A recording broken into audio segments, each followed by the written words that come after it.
Yo, this is Nintendo Plays Pokemon Sword Crown Tundra. Yeah, so we have completed the second clue and we even got ourselves a little bonus. What was the bonus? Well, I got Reggie Eliki a few episodes ago, and I also got Reggie Drago in my Pokemon Shield game. If you bring those two along with Reggie Rock, Reggie Ice, and Reggie Steel to a special Pokemon den near the slope that goes upwards to the Crown Shrine in Crown Tundra, well, you get to meet a special Pokemon called Regigigas.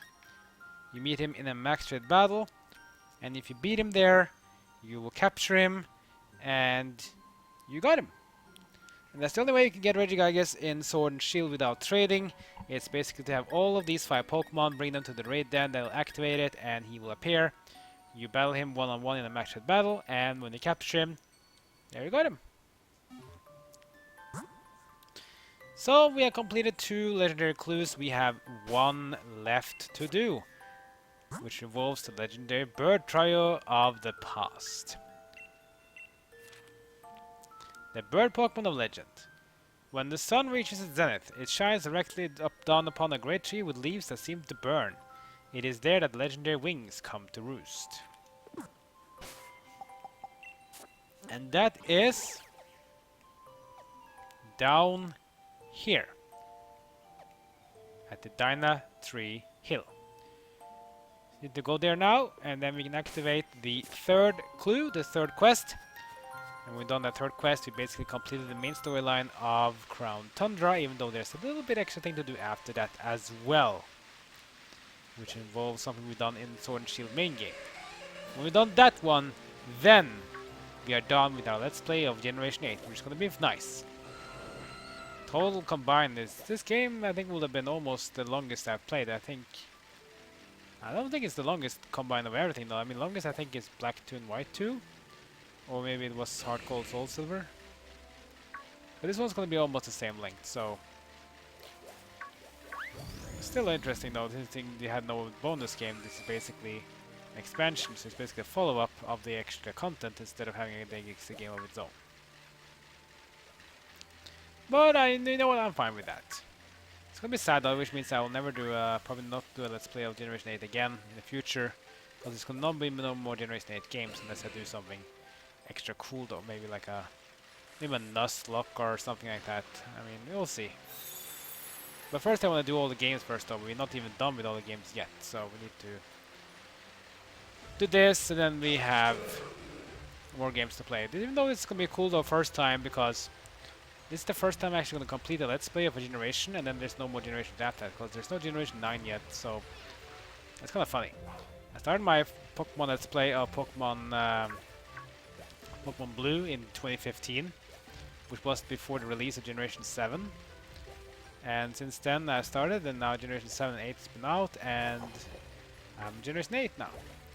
But not done yet though, because we also have remakes to play.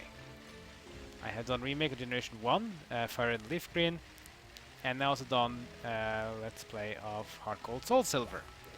That means the next game to play then will be, well, Gen 3 and the upcoming Gen 4. Because of this recording, Generation 4 remake has not been released yet. It's going to be released soon. Brilliant Diamond and Shining Pearl. Anyway. We are here around this very special circle. We saw the other cool Pokemon you can capture as well. For example, Tyrantrum, for example. And other cool Pokemon. So there's other Pokemon that are here that's usually rare. Even Shuckle used to not really be common before. He was a special event Pokemon, I think, in the Gold Silver. And here we can even get him in the wild. Here with a Noivern and Colossal. I mean, there's a lot of cool Pokemon here that you couldn't get before. Oh, this raid den even has a special rare marking.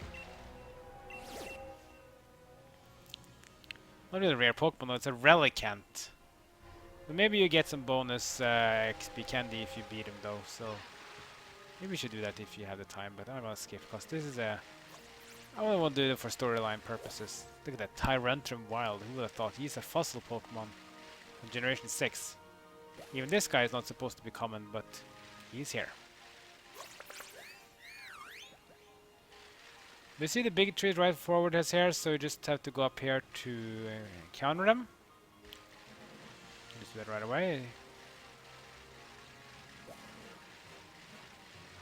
Just go up here.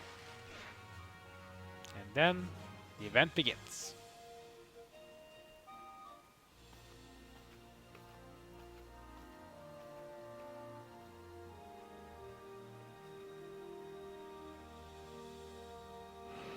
There you see them.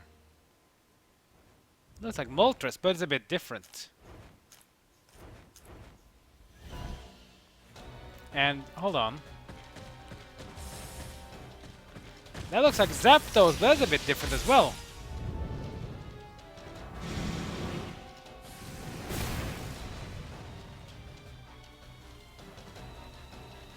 But wait a minute, where's the third one? There it is.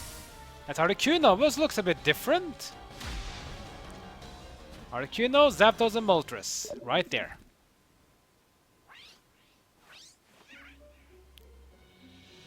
Uh-oh. They spotted us.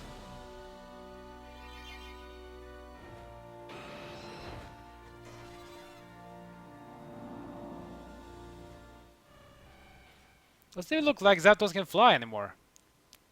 But Articuno and Moltres can at least. They look different. And they are indeed different.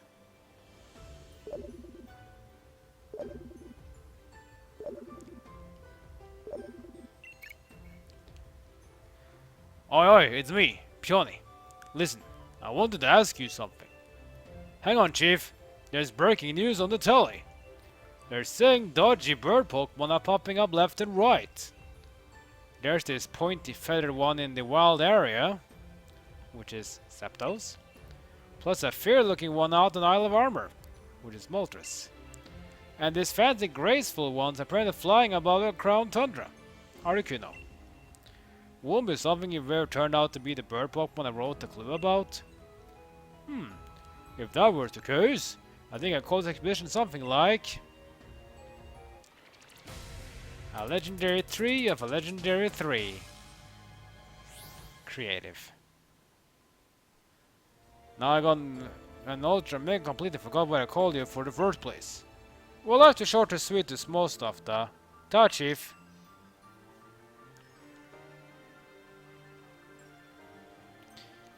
Okay, let's check down the status on legendary clue. So there we see.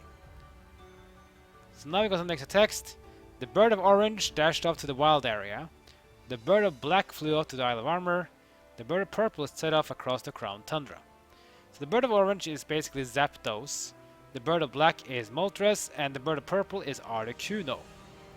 That's also the way we're gonna capture them in this order. So you might be wondering, hold on, they look different now. What's so different about them? Well, first of all, in the original game, Articuno, Zapdos, and Moltres, Articuno was ice and flying dual type. In this one, they all have Galarian forms. Articuno no longer is an ice type. Now it's dual type psychic and flying. As for Zapdos, you get this very nice Brave Bird, one of the best flying moves in the game.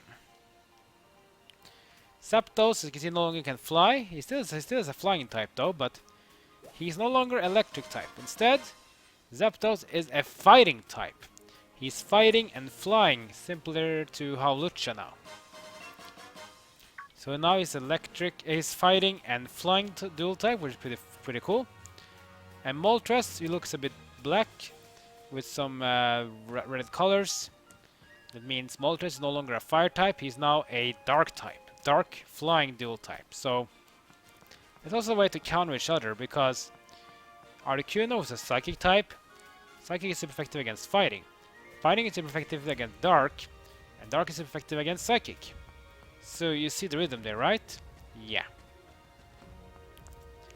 Anyway, Galarian forms of Articuno, Zapdos, and Moltres, and they are now in all 3 different areas.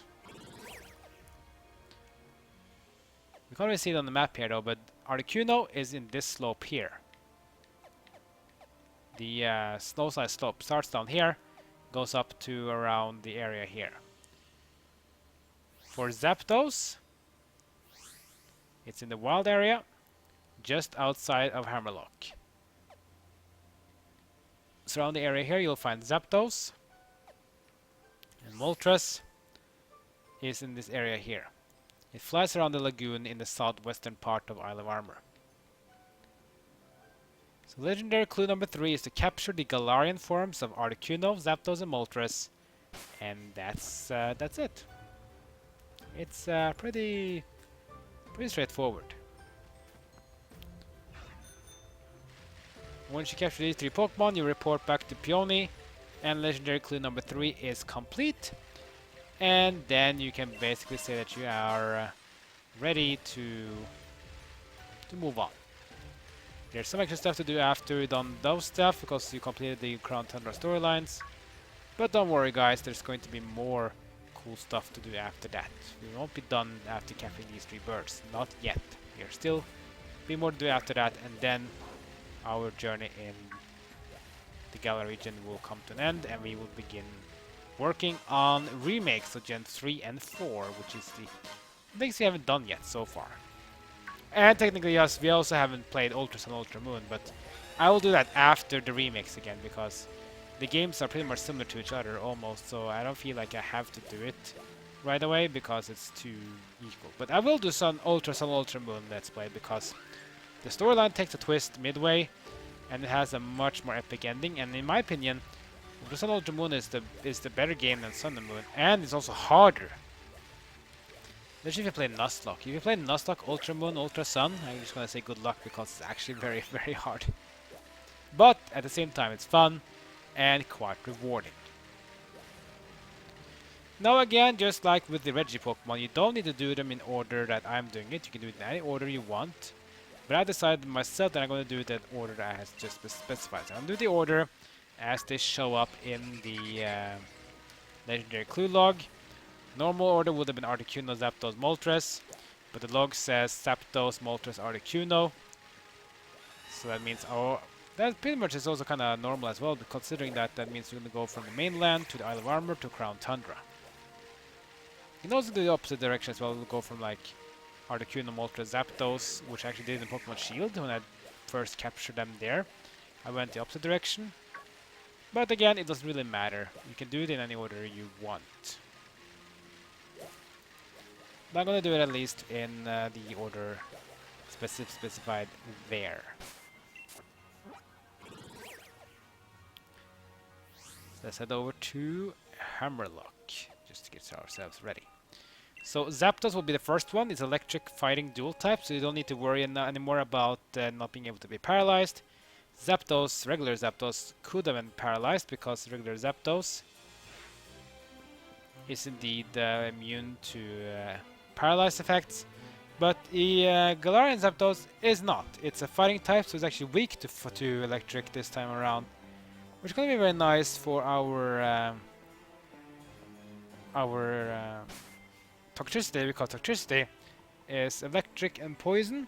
Electric is resistant to flying, and poison is resistant to fighting. So Toxtricity is really great to use against the Galarian Zapdos. So next episode, guys, we're gonna start off our hunt for legendary bird trio from Generation 1 in their Galarian form, starting with Galarian Zapdos, which now looks like a Roadrunner of a sort. Like, comment, and subscribe. Follow me on social media, and that's great for now. I'll see you guys next time as my journey in Pokemon Sword, the Crown Tundra, continues.